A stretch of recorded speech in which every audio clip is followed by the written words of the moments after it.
episode 65 of the Habs Culture podcast. My name is Justin Schwartz, and I'm alongside Liam Baum as per usual. But I'm going to tell you guys something right now. Right here, right now, I'm going to come out and say it. We are not happy today. We are far from happy. It's been 3 games in the Montreal Canadiens season, and Liam and I are already furious. We're going to tell you guys a little bit about that today. But nonetheless, welcome to the show.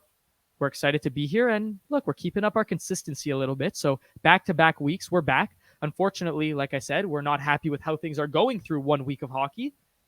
But Liam, I'm throwing it on to you right away like I usually do. But I want to hear your honest thoughts. I want to hear the raw material you have for me today, because I don't, let's not sugarcoat it. Let's not make the Montreal Canadiens organization sound better than it is right now. Tell me your thoughts, feelings, emotions. Go. Yeah, so first of all, I'm not really furious for how the Habs are playing. It's more of the circumstances that have been happening to the Habs. So right away, the other day, I'm sure everybody knows this by now if you're a true Habs fan, Kirby Dach tears his ACL and MCL. I believe it was a full tear. So season's over for him, unfortunately.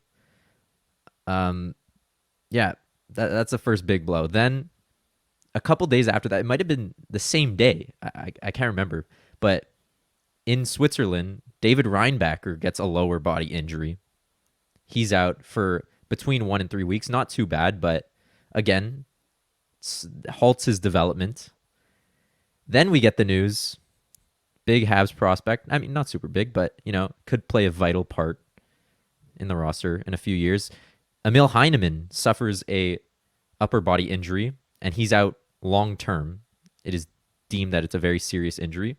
So once again, halting some prospect development.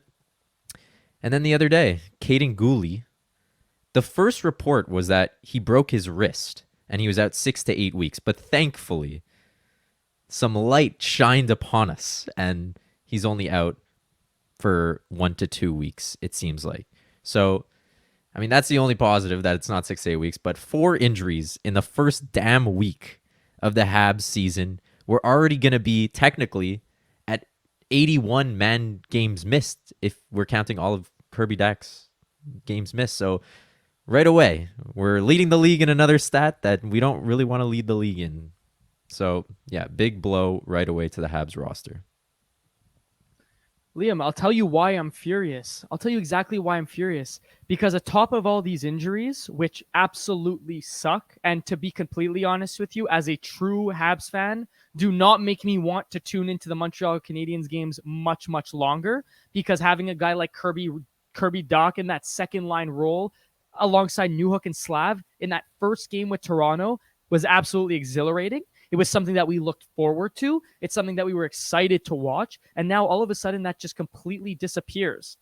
And the truth is that, yeah, you know what? The injuries suck. Gooley's injury, like you said, should be shorter term. The injuries in the AHL / prospect development, in the Swiss league for Reinbacher is not great. It's a bad week, and we talked about it last week. You just brought it up, man games lost, right? We talked about if the Montreal Canadiens can limit their man games lost this year, they can actually stay competitive for a longer period of time. Now they already took a step back in that category, and the reason that I'm furious, Liam, is because amongst all these injuries, this team is actually playing poorly, and we can talk about this for the next 30 minutes if you'd like. But the truth is, Suzuki's not showing up to the table. He's not bringing anything to the table right now. Slavkovsky isn't playing at a great level without Kirby Dach. The guy that's showing up is Caulfield. There's below average goaltending. I mean, now all of a sudden, because we lost Kirby Dach, we have Josh Anderson in the bumper spot, who's, in my opinion, not a power play player. The second power play consists of Tanner Pearson and Brendan Gallagher, which is, again, it's situational, but doesn't look good right now. I mean, we're 1-1-1, 1 week in, and I think that this team is potentially a bottom 5 team in the league already. Yeah, for sure. I mean, after that Leafs game, it was like, oh my god, the Habs might be able to score some goals this season. It's a different team if we're healthy, but it's just so disappointing that we're already dealing with injury. Like they can't catch a damn break. But the good thing is that they love to start really strong. The Habs up 3-0 against Chicago, then they were close to blowing it, but they get the win there, which is nice to see. But then against Minnesota, we've been talking about this forever. The power play. You give up 2 shorthanded goals to Brandon Duhaime on the same power play. First time since 2009 the Habs have done that, given up 2 shorthanded goals on the same power play. So, power play is still an issue. Seeing no improvement there. 5-on-5 play is well below average. And like you said, this team is they're bottom 3, if not bottom 5. They are bottom 3 in my opinion. And Anaheim has evidently surpassed them in my opinion in terms of the development of their younger stars. And again, it's been 3 games, so I understand that overreacting is not the right thing to do in this situation, but they have a lot of young stars that are actually showing up right now. And our young stars that we've drafted in the last few years and that we're expecting to take that next step are staying relatively stagnant. So at what point, and look, again, like I said, I know I say I don't love to overreact and then I overreact. So I'm a little bit going against what I believe, but I'm overreacting just out of emotion right now. But look, the Montreal Canadiens were Friday today. The Montreal Canadiens play tomorrow, Saturday night against the Washington Capitals at home, right? I can't tell you that I'm looking forward to that game, Liam. I cannot. No. And look, I will still tune into that. I will still tune into that Habs game. I will still be watching. I still want to see what happens. But man, some of these guys that you want to see look good do not look good. Juraj Slafkovsky has every raw asset, physical trait to be a good hockey player in this league, and he looks completely lost without Kirby Dach. Now, granted, I think it's incredibly important to have a very constant center who's there to make the players around him better. And obviously, when that's flip-flopping between Newhook and then, when they were short a man in the second game, obviously that stuff changes. But man, adding Pearson to that line doesn't make that line any faster. And Newhook's still a young center who's learning how to play the position. And Slafkovsky's still learning how to be a complete hockey player, let alone a one-dimensional hockey player. It's concerning. I mean, at least Tanner Pearson has 2 goals, but then again, it's kind of sad to think that he's tied for the lead in goals for the Canadiens. But on the other hand, just switching it up real quick, I just want to throw it out there. Laval is also 0-3 0 or maybe 0-2-1, so they don't have a win yet. But our big prospect upcoming, Joel Armia. He's got 3 goals in 3 games. So if we need to call him up, he's ready to go. Dude, if that's what we're getting excited about, we have big problems. Man, I'm gonna say it straight out. I'm absolutely jealous of 10 to 20 other franchises in this league that seem to be doing the right thing. I look at Anaheim, and I know I keep bringing up that situation, but you look at their lines, and they have Leo Carlsson, 2nd overall pick in the 2023 NHL draft. He scores his first goal in his first game. He looks like a complete player. He could skate well. He could shoot well. His hockey IQ is good. Zegras, Troy Terry, Mintyukov, Drysdale. I'm naming all these guys. And people forever wanted to shame the Anaheim Ducks and say that they're the worst team in California. They're worse than the San Jose Sharks. They're worse than the LA Kings. Fine, no problem. But they have a bright future ahead. And they did the rebuild right. They made the right picks, and they made the right decisions at the right times, which is going to lead them to future success. Right now, I don't see, and I'm not trying to jump the gun. I'm really not, because it takes time for guys to develop in general. But do we have one forward prospect that we should be looking forward to right now? Name me one. That doesn't include Slav. This just goes back to our terrible drafting and just bad choices. Like, again, we both like Reinbacher, but the guys on the table there, it's different.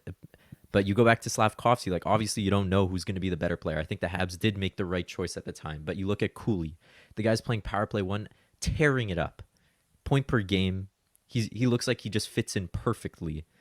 And that's exactly what the Habs need, a guy who can get points. I don't know why we keep going after these guys, but I don't want to talk about drafting too much. It's just No. disappointing.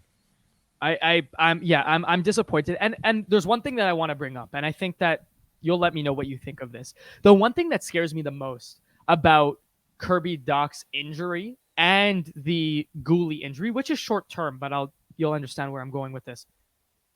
It's that now the reoccurrence of these two guys' injuries over the course of their career is becoming to label them as injury prone. Yeah, And sure. you look at Kirby Dach's injury timeline. You look back to 2020. He fractures his wrist in the World Juniors. Then you move on. He re-aggravates that injury in the same year. Then he enters the COVID protocol. Then he's out with an illness. Okay, whatever. The COVID protocol, whatever. That's up in the air. But you get where I'm going with this. Then you see a shoulder injury. Then the next season it's a lower body, and then this season it's a torn ACL and MCL. Like, the guy clearly can't catch a break. But at what point are we going to say that the 21-year-old, 22-year-old is in a really bad place to start his young career because he keeps getting set back in terms of development? And same thing for Kaiden Guhle. I don't think that he's ever been healthy for more than, I mean, he's played 2 full seasons now. Well, he's been in the league for 2 seasons now. Last season, year before, and the one before for a bit, correct? Correct me if I'm wrong. No. Or maybe just 2. Yeah, just 2. I think it's just 2. But nonetheless, he hasn't been able to stay healthy at all. He hasn't been able to stay on the ice. And I'm scared because these are guys that we want to depend on for the future of the Montreal Canadiens and for the future of this team, and who are going to play vital roles. But if they can't stay on the ice, then that just hinders their development and sets us back completely. So that's what scares me the most as a franchise, because when we're looking at a rebuild, we want to look 2-3 years ahead. But if the guys that need to be on the ice to make this team better in the long run are not on the ice, then we're going to have some serious issues. Yeah. Yeah, just correcting you. Kaiden Guhle's first season was actually last year, so he just played. So this is his second season. Okay. But yeah, no, definitely for Kirby Dach, he's older than Kaiden Guhle, right? Kirby Dach is 22. Yeah, so Kirby Dach, he's a year older because Kirby Dach was the 2019 draft. So no, so then again, it's more concerning for Kirby Dach just because every single year he's not playing 50 games. Like, the guy can't get any development. He can't grow as a player if he's not playing, right? Like, you're not going to grow from sitting at the top of the Bell Center with Caden Primo, which is another story we have to get into. But yeah, it's very concerning because these are the guys that the Canadiens need to develop to, eventually push for the playoffs. And if they're not playing, you're not getting any better. And it's just going to be the same story at the start of next season. We're going to have all these guys who are just stagnant because they haven't played games. And it's not the Canadiens' fault. It's not the players' fault. It's just we can't catch a break. Can't catch a break. And, you in a season where no one had any expectations for the Montreal Canadiens. You have expectations for individual players, right? You have expectations for Slav. You have expectations for Suzuki. You have expectations for Caulfield. But as a team, you didn't really have many expectations. You didn't think that this team was going to be a playoff team. Maybe stay competitive until you want to say maybe until the new year, but that's about it. Like maybe maintain a 500 record. Right, and stay relevant until all those teams start to level up their game, and the Buffalo Sabres and the Tage Thompsons of the world and the Matthews of the world and in the Atlantic Division specifically start to step up their game at the right time. And Montreal doesn't have that capacity. Mm-hmm. But dude, we're already sitting here 3 games in. And again, maybe a little bit of an overreaction, but 3 games in. And I think we've all accepted that the Montreal Canadiens, I feel like I say that a lot, the Montreal Canadiens, just the Habs, are not going to be competitive this year at all. And maybe that benefits them in the long run. But maybe, but at the same time, when your team doesn't have expectations, it's their time to play with no pressure and just personally develop as a hockey player. Because when you're under pressure, these guys are, maybe I can't speak for them, but maybe they're nervous and they don't perform the way they should be performing. They don't play the way they should be playing. But when there's no pressure on you, this is the time to, sneakily have good seasons and build chemistry with your line mates, which after the first game was looking really promising when Dach, Slav, and Newhook were playing together, as well as Suzuki and Caulfield. So, it's just tough to see where I say this every episode, I swear. It's just tough to see the direction the Habs are going when they actually can't catch a break. Just saying it again. Liam, I don't know, man. And then I all of a sudden, I'm like, oh, you know what? I'm interested in the Arizona Coyotes. All of a sudden, people are paying attention to Clayton Keller and Nick Schmaltz of this Arizona Coyotes. And all of a sudden, Logan Cooley is a fantastic hockey player. Yeah. Oh, and again, I'm not trying to take anything away from Slav, but we have never been handed anything ever. We've never got lucky. Nope. And We don't. We don't sign anyone. Like, again, we could be overreacting here. Maybe they figure it out, but I'm just waiting for that Instagram post that says, "Thank you, fans. Merci. Season's over. Pack it up." So I mean, look, man, you have a real. And I said this. I don't know. I think I was talking to someone, and he made a very good point by saying, there's a problem that when Kirby Dach is out of the lineup, you have next to no flexibility. Now, all of a sudden, Tanner Pearson, the guy that you acquired late in the offseason for chump change just because you wanted to fill a roster spot, is on your second line, second power play. Like, are you kidding me? Don't get me wrong. Tanner Pearson deserves a role on an NHL team where he plays bottom minutes. But to all of a sudden slot him in and expect that Tanner Pearson is going to aid the development of guys like Newhook and Slav, I'm throwing my hands in the air and I'm upset. And the truth is that I'm not. And again, I know we said it. I probably am overreacting because if Slavkovsky scores next game, maybe my mentality changes. But it's hard. It's hard to sit here and watch and just be like accepting of the fact that if we're not going to be good, at least be competitive. But we're not even competitive. Guys are getting injured. The development is going nowhere. Laval stinks. Joshua is our best forward prospect, which tells me nothing. No offense to Joshua, but like the truth is that he's not a particularly exciting prospect. Well, he's done his damage in the queue. What about our prospect Joel Armia? You have to stop making jokes because I'm upset and I don't like your sarcasm. But another issue is that Caden Primo is just sitting at the top of the Bell Center. Like, why isn't he playing games? Like, they suck. Why can't he just play and at least try and what? Develop sorry to a cut you little up. bit? What's with the penalties?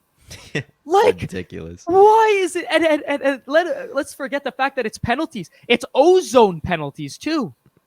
3 last game in one period. You're 200 feet from your own end, or 200 feet from your own goal, and you're taking offense's own. Now, granted, the Slav one was a questionable call. He went for the stick lift. But that's just one of the 3. Like, it right. can't happen. It can't happen. I'm so devastated, and I wasn't. Look, again, like I said, we weren't looking forward to a season that was going to be Montreal Canadiens in a playoff spot, and at the top of the Atlantic Division, pushing for a bye, like, or no, what a pushing there's no for bye. a wild card.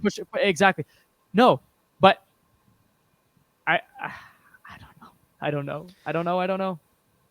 Yeah, but like I mean, a positive we can take away from this is that it's really early to be saying this, but hopefully Sean Monahan gets big minutes and we're able to sell him off at the deadline for something, as well as, maybe David Savard, maybe Christian Dvorak. That's the only positive I'm looking at here, is those guys can get elevated, not David Savard, but just get elevated minutes and get something in return, since it seems like it's a throwaway season, but not to overreact. I'm over that. Sorry, Liam, but I'm over that. I'm over the let's acquire guys for cheap and then flip them at the deadline. I completely understand it, and I think it's a way of doing things. But how many draft picks are we going to acquire before one of them actually hits? Okay, Lane Hudson looks amazing at BC. BU. He looks amazing at BU. He's playing with Celebrini. That guy looks like an absolute stud. Yeah, but it would be nice to have him. It would be nice to have him. It's too bad that if we're not picking in the top 3, it's full of defensemen. And wait, we took a defenseman last year, so that's awesome. But anyway, all that to say is that, Lane Hudson is an awesome prospect, but that's a steal. That was a draft steal, and those happen every so often. It seems like the Habs can't hit in first-round picks. But the one thing I want to see is put Newhook on the left, put Monahan at center, and put Slav on the right. Like, what's with this Newhook down the middle and Pearson on the left? Yeah, like why? Play the guys where they're going to be playing when the roster's healthy, right? Like, you don't want them to be adjusting when everybody's healthy and no one's going to know where to stand. No one's going to know how to play defense. But go ahead. Go ahead. All I was going to say, to your point, is basically we're 3 games in, and yeah, I know Kirby Dach got hurt, but like now we're switching up the lines every other game. It's been 3 games. There's been 3 different line combinations. I mean, yeah, you send Harvey Pinard up to the first line, and you send Pearson on the left. But like, how are guys supposed to adapt and gain chemistry by doing that? We've been doing this for the past 5-6 years, even under Claude Julien, it was always switching up the lines. Even under Don Ducharme, it was every other game switching up the lines. Now we're under MSL, and I'm sure he's trying to keep the lines together, and if he could, he would. But it's really bad for chemistry purposes. 100%. 100%.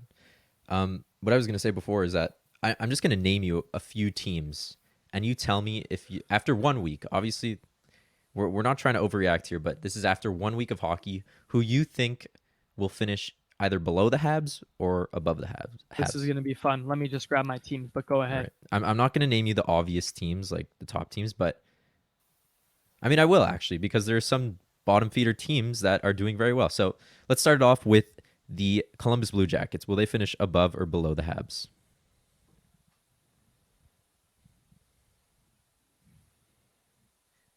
Below. That's the only Really? team I'm going to get. Well, I think. Okay, what am I saying, man? Personally, I think they're going to finish above. Can I just? Okay, that's fair. Can I just tell you the teams I have? I have 2 or 3 teams that I think that will finish below the Montreal Canadiens, and that's about it. Let's do it like that. Sure. Okay. Then I'll give my 3. One being Chicago. I think Below? Chicago will be one team that will finish below the Montreal Canadiens. That's Okay. one. And it's going to be close. I think that the Montreal Canadiens will obviously string some wins together, but I think it's going to be close. That's one. My second team evidently is the San Jose Sharks. I think that they're They're the worst team in the league. Yeah, they're the worst team in the league, so it's not hard to beat. And other than that, my last team, I think, yeah, I'll stick to my guns here. I think the only other team that I would say would be the Columbus Blue Jackets. Okay. I think the Philadelphia Flyers obviously getting off to a little bit of a hot start, going 3-1, which is pretty surprising. But I think that their team, healthy and system, is better than Montreal's going forward for the rest of the season. That's my take. But again, who knows? Maybe there's a 4 team below them. Personally, I think the Habs are the worst team in the Eastern Conference. Nobody even comes close to how bad the Canadiens are. Just because, I like what Columbus did in the offseason. So I just think they're a better overall team. In the West, of course, San Jose. And I think St. Louis and Chicago maybe are worse. Other than that, the Canadiens, are the worst team. Yeah, So, I mean, you said St. Louis? yeah, I don't like St. Louis. Yeah, I don't like St. Louis either. But again, you have to keep in mind that I think that, well, again, it's obviously your opinion, but I don't know. Again, I think that at the base, they have a lot more going for them than we do. Sure, but they're just an inconsistent team. But then again, so let's say the Habs finish bottom 5 guaranteed. 5 guaranteed and 3 probable. Yeah. What's the ideal pick here? Are we picking a forward? Are we picking a D-man? Oh, Are God, we picking? Don't get me into this. I swear, Liam. I swear, it's crazy how it's 3 games in, and we're talking about this, and we literally maybe 2 months ago did a post-draft review. Yeah. We did a post-draft review 2 months ago, and now we're talking about the draft. Like, yeah. I'm so fed up. What can we look forward to at this point? What are we looking forward to? I agree, and the gross thing is that I think that if he was healthy, if Kirby Dach was healthy, this is obviously a completely different story. I don't think we're having the same conversation personally. No. But now we're in a position that we have to have this conversation. It sucks. It really, really sucks. But I don't know like what there is to look forward to. Like, we were last episode, we were so excited about after game 1, we were excited about Montreal going up against Minnesota and Montreal going up against the Blackhawks. And honestly, against the Blackhawks, yeah, sure, they scored 3. They got up early, but they didn't look good. And I'm looking at individuals because we're worried more about individual development. And Slav did not look good. And Slav is continuing to scare me. And you know what? I'll say it right now, and I'm not jumping the gun, but Leo Carlsson's a better player than Slav is already. We're already at that point. That's a take. I mean, he's played 1 Is game. it? But the thing is, the difference is Anaheim's utilizing him. first game, he's playing on the top line with Zegras and Terry. You're moving around guys. Like Zegras is a natural center, but they clearly see Leo Carlson as their top center, so they're playing him Okay. there. But where's Slav? I couldn't tell you. Well, he's Playing playing with second Tanner line, and Pearson. he's playing with Tanner Pearson. There you go. There you go. You, Yeah. you draft a guy first overall, and so explain this to me. Last season, Montreal tried a line of Caulfield, Slav, and Suzuki for maybe a minute. A minute. Haven't gone back to that well since. And you would think in a season now, 3 games in, that is not looking too good, you put Harvey Pinard up on that line. What hurts to put Slav there on that right side? Let him play with the big boys, and if he's not producing with the big boys, then you send him down the lineup or send him to the goddamn AHL, man. What is this dream and hope we're holding on to? Would we rather hold on to this hope and dream that Slav's going to be an automatic impact player right now, as opposed to letting him develop and maybe takes a few more years? His progression takes a little bit longer. He maybe takes a Rantanen or a Tage Thompson route, but ends up being an awesome player in this league. But what's this dream we're holding on to, Liam? Yeah. No, I agree. It's What? kind of like the Shane Wright situation. He clearly wasn't ready for the NHL, so they're playing him in the AHL. They sent him back to the OHL last season. He's getting that development. He's not the type of guy that everyone thought he was going to be, but he's going to grow into a good player. But the Canadiens just aren't doing that with Slav. It's disappointing because I think if he was in the AHL, I think he would gain so much more confidence, like Caulfield did when we sent him back to the AHL. He'd gain so much more confidence. The team, Laval, would be overall better. They're already a decent team. Obviously, they haven't had a good start, but they'd be a good team pushing for the playoffs like they've been doing for the last 2 years. And Slav is that guy. Right now, he's not even close to that guy. So the player development is just in shambles, in absolute shambles right now. I mean, again, it's one thing if I don't even know what it is, Liam. Like, look, we've watched all 3 games. It doesn't even look like Slav is trying out there. His feet aren't moving. He's out of position a lot. And look, The first game was great. The first game was Oh, good. yeah. Sorry. Like, scratch that game. I'm talking about Chicago and Minnesota. Yeah. He forechecks when the puck is off the guy's stick already. And I'm just curious, like, what's the mindset? Like, I understand there's players that let the game come to them, right? You look at a guy like Trevor Zegras. He's a very skilled guy, but he's not a forechecker. He's not a go and get into the into the dirty areas type of guy. He lets the game come to him, and he lets himself be that complementary player for the other guys on his line. Slav wants to play like that, no problem. But it definitely, sets off a little bell in my head, or a little siren in my head, saying we have a 6'4" power forward who's 220 pounds that doesn't want to get into the dirty areas. Mm-hmm. That's It's a bit of an strange. Strange. It's strange. And it begs the question, well, is that the way Slav is being told how to play, or is that the way that he wants to play his game? And obviously there's a massive discrepancy between those two concepts. But, again, you utilize a player for what he's good at. And look, I'll say it right now. You go look back on his film, whether it was in his respective home league, whether it was, not home league, when he was playing in Europe, in Europe, or when he was playing in the Olympics. in the Olympics, and in the other tournament there that he played in. There was one more tournament, no, but maybe not the World Juniors, but the whatever, maybe U18s, I think it might have been. Okay. But he, with the puck on his stick, he was a freak. He was amazing with the puck. He looked good. No one could knock him off the puck. He looked like he was a smart player. He controlled his speed. His pace was good. And all of a sudden, he's at the NHL level. And again, I understand it's an adjustment, but his pace doesn't look like it's changed whatsoever. He doesn't look like he can keep up mentally. And it looks like the decision making is a step or two slow. He takes he knows he wants to take the shot on the power play when the puck hits him in the foot, but he can't pull the trigger fast enough. No, yeah, the shooting it's a big problem. Like, again, you look back to his film before he was drafted, and this guy was just ripping the puck anytime he had the chance. Now I don't see him shoot the puck, and when he gets the chance, he's whiffing, he's missing the net, and it's the prime chances too. It's not like this is just off the rush and you just get a chance to rip it in. He's on the power play on the right side, takes a one-timer, he whiffs. Like, those got to be goals. Obviously he's young, but those shots got to be in the net. It's gonna come. I'm hoping so. I'm the one thing for me is that you gotta take a young player like that who has the talent and set him up, like put him, don't set him up for failure, put him in a spot to succeed. And that's what's concerning to me.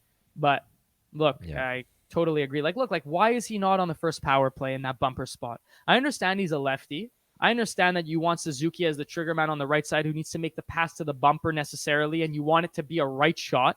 But we're lacking right shot forwards, and the truth is that if you put him in it, like Slav has an amazing shot when he uses it. We've seen it. Like okay, look back to the interview that he did with Elliot Friedman and Jeff Marek on 32 Thoughts back before his draft season, before the draft, when he won the MVP at the Olympics.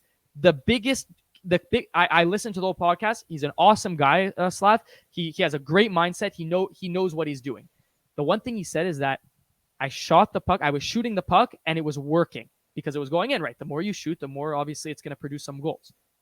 Like, where's that, Slav? Where's that notion? Yeah. Where's that ideology? And why is that not being followed up on by this Habs brass, right? Like, that's... Well, this could definitely be a confidence thing. This is why you got to send them down to the AHL and let them play in a easier role, and the place where he's going to be that guy to get the puck on his stick. So I don't understand that reluctancy, though. I really would like to know what's going on there. Like, why is there a reluctancy to send the 19-year-old forward down to the AHL? Yeah, when the team sucks. When the team is not good. And why is there a reluctancy to send him to the World Juniors to play for his hometown on a pretty decent team when the team sucks? Like, if it's about injury, then No, you can't worry about that because you can get injured anytime. And if you're getting injured, well, sorry, that it's just bound to happen. But you have to take chances to put players in the best chance to succeed. Yeah, exactly. And what, sending that Slav down to the AHL? I mean, I don't whatever. Anyway, we'll keep it at that. Look, we're already 31 minutes in, which is pretty crazy.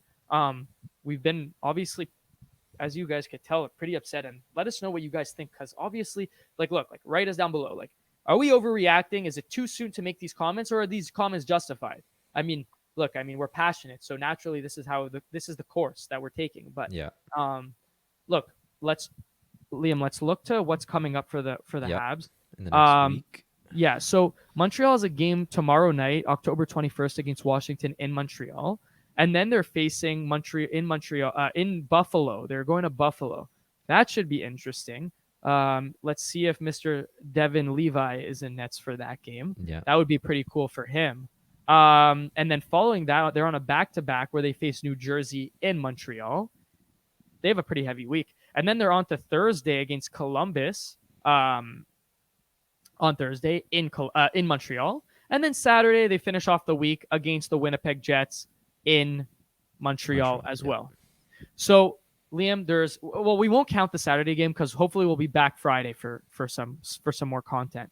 But looking at Washington, Buffalo, New Jersey, Columbus, 4 games in the span of 6 days, 5-6 days.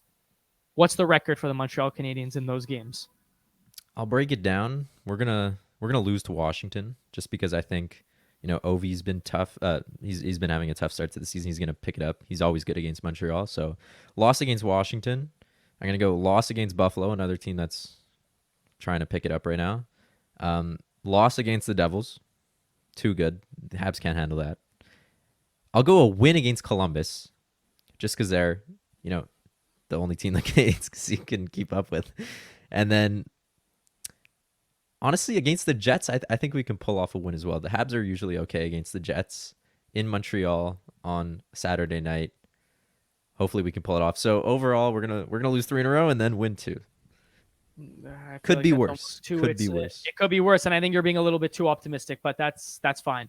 I'm actually gonna take a win against Washington. I think that Washington needs to turn their stuff around, but let's be honest here. I think that their times of being relevant are over. I think they're gonna lose to Buffalo. They're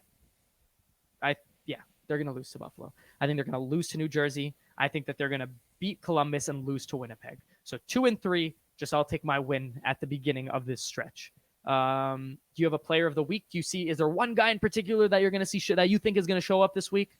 I think Caulfield's going to continue to show up. He hasn't shown 3 games for him. Yeah, he hasn't shown any signs of slowing down. There was some speculation that Suzuki was dealing with an illness, so maybe that kind of explains why he wasn't playing too well. So I think him and Suzuki and Caulfield will be able to, cook a little this week. Let's Not let's hope not super. let's hope so. Yeah, not such a hot take, but I think those are our guys. They gotta pick it up. So It's fair enough. It's fair enough. My player of the week, I think I'm gonna go with. I think I'm gonna expect a big week from. Uh, I'm gonna expect a big week from Alex Newhook. I know he started off really hot so far with 3 goals in 3 games. 2 of those goals came in the first game against the Toronto Maple Leafs, but I think that he's going to continue that trend. And I think my take, I guess, is that maybe he'll find his way onto that first power play some way or another throughout this week. So we'll see how that goes, and hopefully that second line can produce a little bit, and maybe just maybe Uri Slafkovsky gets some looks with Cole Caulfield and Nick Suzuki. But that's if we're extremely lucky. yeah, yeah. Do you have any last comments there, Liam? No, do we want to make a hot take here for Saturday night's game? Let's do it. Give me your hot take, Liam. All right, hot take.